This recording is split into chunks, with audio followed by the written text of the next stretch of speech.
A segunda leitura da Parashá de Re'eh, a gente falou que depois que o povo entrar na terra de Israel e dividir a terra e estiver descansado de todos os povos que estavam lá para testar os judeus, aí sim vai ser o momento para construir Jerusalém, para construir o Beit HaMikdash fixo. Será o local que Hashem vai escolher para pairar o nome dele lá, ou seja, a revelação de Hashem. Lá vocês vão trazer tudo que eu estou ordenando a vocês, ou seja, lá é permitido fazer todo tipo de sacrifícios, tantos obrigatórios, tantos voluntários, o dízimo, o bicurim, tudo o melhor das promessas de vocês, que vocês vão jurar fazer votos para Hashem. Ou seja, se tiver o descanso dos povos, aí vocês vão construir a casa escolhida por Deus em Jerusalém. Assim está escrito no rei Davi, que quando ele estava sentado, o rei na sua casa, e Hashem deu descanso a todos os inimigos, aí ele chegou e falou para o profeta Natan: olha, eu estou numa casa normal, fixa, de cedro, e a arca sagrada, a arca de Hashem, está numa cortina, numa tenda, numa coisa provisória, e ele decidiu fazer o empreendimento para construir o Beit HaMikdash, que foi realmente feito pelo seu filho Shlomo, mas começou o preparo já no rei Davi. Lá vocês vão trazer, ou seja, antes a gente falou sobre Shiloh, que em Shiloh poderia ser feito também o sacrifício. Aqui está falando de Jerusalém. E por que separa em 2 versículos? Para mostrar que tem uma liberação entre um e outro. Depois que Shiloh foi destruído, eles vieram para Novo. Foi destruído Novo, vieram para Givon. Então, nesse meio tempo, era permitido as Bamot e os altares particulares nas suas próprias casas, até chegar em Jerusalém. No momento que chegou em Jerusalém, totalmente proibido fazer sacrifício em qualquer outro lugar. Mivchar Nidrichem, o melhor dos votos de vocês, daqui a gente vem te ensinar que quando você jura, você promete uma coisa para Hashem, você tem que dar do melhor. Uma curiosidade muito interessante é que a Torá está se referindo a Jerusalém, está se referindo ao Beit HaMikdash, o famoso templo sagrado, mas a Torá não cita a palavra Yerushalayim em nenhum momento. Em toda a Torá, no Hamishach Moshe Torá, no livro de Moisés, os 5 livros, não cita a palavra Yerushalayim, para te ensinar que em qualquer local que você quer trazer a presença divina, onde que você esteja, você consegue trazer a presença divina, você consegue fazer a sua missão sagrada, trazer espiritualidade para esse mundo. Vocês vão ficar alegres perante Hashem, Deus de vocês, seus filhos, suas filhas, seus servos, suas servas, e o Levi que está na cidade de vocês, porque ele não tem herança com vocês. Ou seja, já que o Levi não tem terra para plantar e etc., você tem que chamar ele para fazer parte das festas, de consumir os korbanot quando são consumidos pelos donos, etc. Guarda para você, cuida, talvez você vai fazer o sacrifício em qualquer local que você vai ver, ou seja, é proibido, não só que é uma mitzvah fazer no templo, é proibido fazer fora, em todo local que você vai ver, ou seja, que vai dar no teu coração, que você vai ter a vontade de fazer isso, de jeito nenhum pode, mas você pode sacrificar fora do templo se o profeta te mandar isso. Por exemplo, a história famosa de Elial no Monte Carmelo, que ele desafiou os idólatras do Baal, etc. Ele fez um sacrifício para Deus fora do Beit HaMikdash, fora de Jerusalém. Isso era uma instrução daquele momento, uma instrução divina para o profeta. Não é qualquer um que pode falar que tem uma exceção a qualquer hora. Somente no local onde Hashem te escolheu de das tuas tribos, lá você vai fazer os seus sacrifícios e lá você vai fazer tudo que eu estou te ordenando. Como assim? Be'achat vai ter das tribos, é na tribo de Binyamin. Mas lá em cima a gente cita Mikol Shiftechem, das tribos de vocês. Na verdade, quando David comprou a área que ia ser feita para construir o Beit HaMikdash de Arvaná e Yevusi, ele pegou ouro de todas as tribos e aquela parte, de qualquer jeito, era da parte dividida de Binyamin. Então, foi usado o dinheiro de todas as tribos para comprar, mas a parte da herança mesmo, a gente sabe que ficava ali na divisória entre Binyamin e Eudá, a parte do Beit HaMikdash.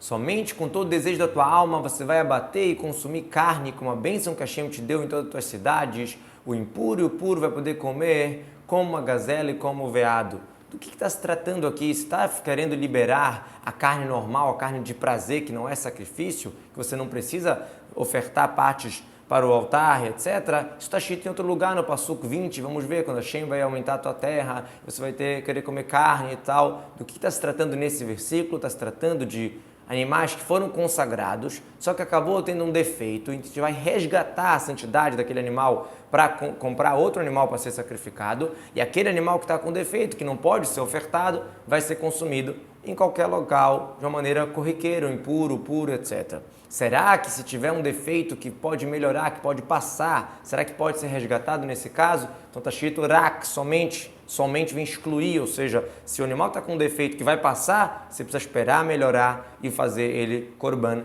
sacrificá-lo de maneira sagrada e não consumir da maneira corriqueira.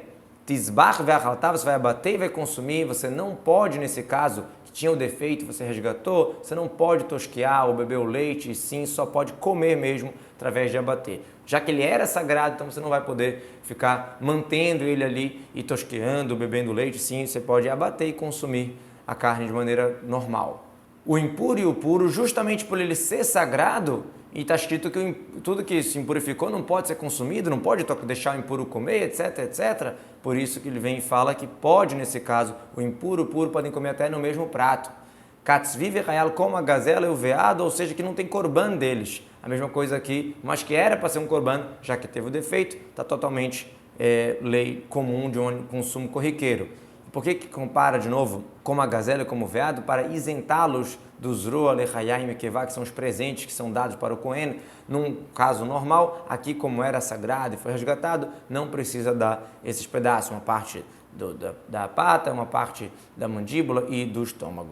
Somente o sangue vocês não podem consumir sobre a terra, vocês vão jogar ele como água, ou seja, por mais que você não precisa sacrificar o sangue no altar, não precisa fazer nenhuma oferenda, comer não pode, nenhum sangue. Será derramado como a água, aqui vem te ensinar que ele não precisa ser coberto. Quando você faz a shritá de uma ave, por exemplo, tem que cobrir o sangue, mas no caso de um animal, não precisa. Outra explicação, ele é como a água no sentido de apropriar as sementes para receber a tomar. Existe uma lei que algum alimento, depois que ele foi desconectado da terra, se ele já teve contato com alguns líquidos, aí sim ele pode receber tomar. Então o sangue, nesse caso, serve também como líquido para preparar o alimento para receber a impureza. Você não pode comer na tua cidade o dízimo do teu cereal, do teu vinho, do teu azeite, o primogênito do teu gado, do teu rebanho, ou os juramentos que você vai fazer, votos de promessas e doações, e os bicurim que são levados pela sua mão. Lotuchal você não pode. Aqui de novo a Torá vem dar a proibição lotacê sobre o assunto de não pode realmente consumir fora de Jerusalém. Poder você pode, mas você não deve. A palavra lotuchal não pode no sentido de você não deve, é proibido. Como a gente encontra em outro lugar, que o Yevussi, que morava em Jerusalém, o povo você não podia expulsá-los. Não é que eles não podiam, eles tinham potencial de expulsá-los, mas eles não podiam, não deviam, por causa do pacto que Abraão Avinu tinha feito quando ele comprou Merat Marpelá. Não era Yevussim, eram Hitim, só que a cidade que eles estavam lá é Yevus, por isso chamado de Yevussim. Por isso está escrito que se você tirar o Ivrim e o Pisrim, o que é o Ivrim e o Pisrim? São estátuas que eles fizeram, cego e o manco. Cego seria Yitzhak, que ele ficou cego, manco seria Yaakov, que ficou manco na história que ele brigou com o anjo de Esav. Ou seja, eles fizeram estátuas para escrever o juramento de Abraham, que ele tinha feito, que ele não ia fazer mal para eles. Isso os povos fizeram para se defender, para os judeus não atacarem eles. O Horod Bekarha, o primogênito do gado, aqui é uma diferença para o Cohen. Se você der o teu primogênito para o Cohen, ele não pode consumir em qualquer lugar, ele tem que fazer em Yerushalayim, o Korban, tudo direitinho. Trumat Decha, o Bikurim, que são levados pela tua mão, como a gente já falou. Somente perante Hashem você vai consumir, ou seja, no local que Hashem escolheu para pairar, ou seja, em Jerusalém, você, seu filho, sua filha, seu servo, sua serva, e o Levi que está na tua cidade, você vai se alegrar perante Hashem com tudo aquilo que você vai trazer na sua mão. Perante Hashem quer dizer dentro da Romá, dentro da muralha de Jerusalém. E o Levi da tua cidade, se você não tem como dar da tua parte, como por exemplo o Maser Rishon, o primeiro dízimo que é dado justamente por Levi, dê do Maser Ani, o dízimo do pobre. Se você não tem como ter, já deu o suficiente ou não tem produção para dar o dízimo do pobre, então convida o Levi para participar do Shilamim. Shilamim são sacrifícios que o dono também come uma parte, então chama o Levi para participar. Guarda para ti, talvez você vai largar o Levi todos os teus dias sobre a tua terra, ou seja, tem uma proibição de você não cuidar do Levi. Mas no exílio já não tem uma diferença entre o Levi ou qualquer outro pobre judeu. Quer dizer, a tribo de Levi em Israel não tem herança, não tem trabalho, não tem campo, então tem que ser amparado. Mas quando é exilado e todos os judeus estão fora de Israel, ou quando não está vigorando essas leis, então não faz diferença um Levi pobre ou um outro estrela que não é da tribo de Levi, que não está menos favorecido.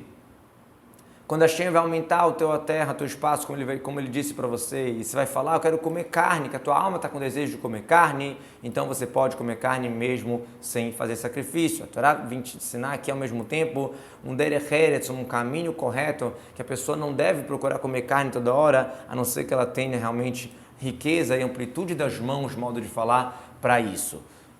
A Torá usou a expressão quando Hashem aumentar a tua terra, e aí você vai querer comer carne. E essa comparação vem te ensinar, a Torá vem te ensinar um caminho, um modo de vida dele, Eretz, que a pessoa não deve desejar comer carne, a não ser que ela for rica, que ela tiver condições realmente de comer. Então ela deve comer de acordo com as suas condições, respeitar esse assunto. De acordo com o seu desejo, você pode comer carne, mas no deserto não era assim, era proibido comer uma carne corriqueiras, simples assim, sim, tinha que santificar o animal, fazer um shelamim, que é o tipo de sacrifício que o dono também come. Só assim que era permitido comer carne no deserto. Depois que eles entraram em Israel, construíram o Beit HaMikdash e tudo isso, e de lá para frente é permitido comer carne se for feita shirretá, o abate, tudo, mas mesmo que não é sagrado, uma carne comum. Que vai estar distante de você o local que Hashem escolheu para colocar o seu nome lá, então você vai fazer abate do teu gato, teu rebanho que Hashem te deu, conforme eu te ordenei. Aqui a gente vê que existe lei para shirritá. Você vai consumir na tua cidade como você quiser, ou seja, não tem essas regras, não tem que comer em Jerusalém, não é sagrado, você vai só respeitar as regras do abate.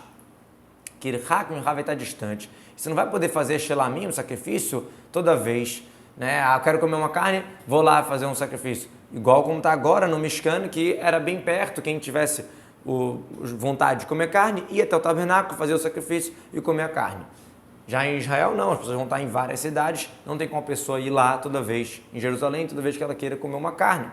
Você vai fazer o abate como eu te ordenei, daqui a gente vê que existem leis como fazer a shirritá, as famosas alahot de shirritá, que foram faladas para Moshe no Monte Sinai, não estão escritas na Torá, mas foram passadas de Deus explicitamente para Moshe, e Moshe passou para o povo.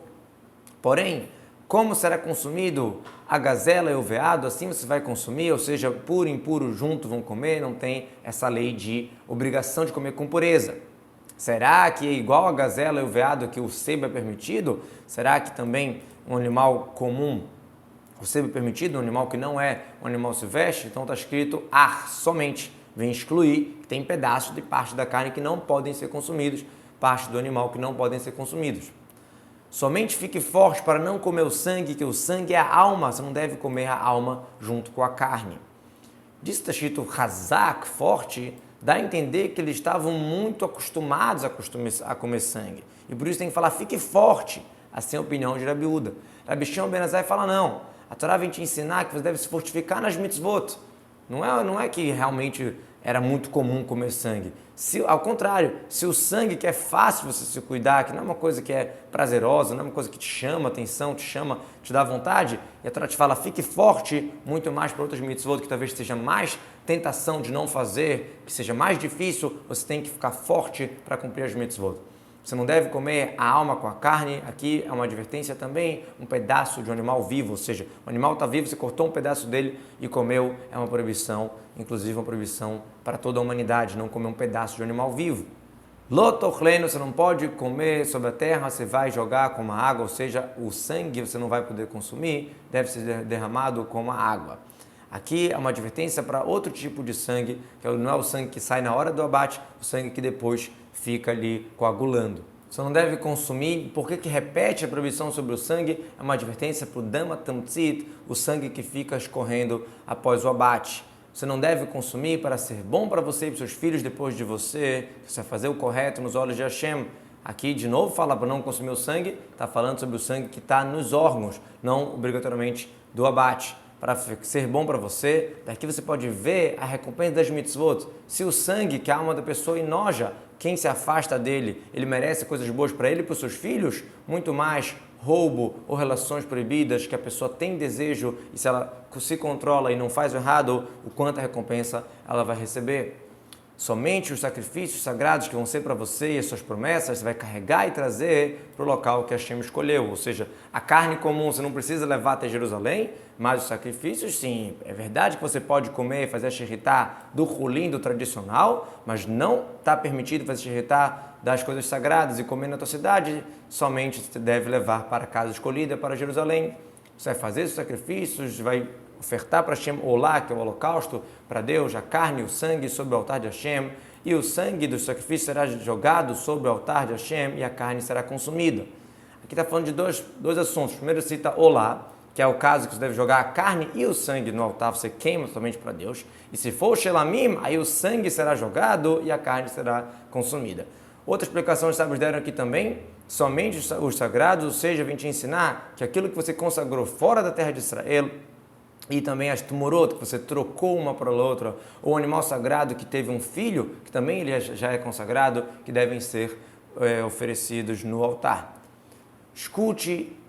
Guarde e escute todos esses ditos que eu estou te ordenando para ser bom para você e os seus filhos depois de vocês eternamente, que você vai fazer o correto, o bom nos olhos de Hashem, teu Deus. O que quer dizer guardar? É o estudo. Você tem que guardar na tua barriga, modo de falar, para não esquecer. Guarda bem. Kinaim que tishmerem bevitnecha. Se você estudou, você vai cumprir. Porque quem não estuda, dificilmente vai cumprir. Você precisa estudar a Torá até para saber o que cumprir e para te dar força para cumprir. Todos esses ditos tem que ser querido para você, uma mitzvah mais leve, mais simples, com uma mitzvah mais séria. Tudo. Kola devarim. Hatov, o que é bom nos olhos de Hashem, achar o correto, até nos olhos dos seres humanos, você deve ser uma pessoa correta.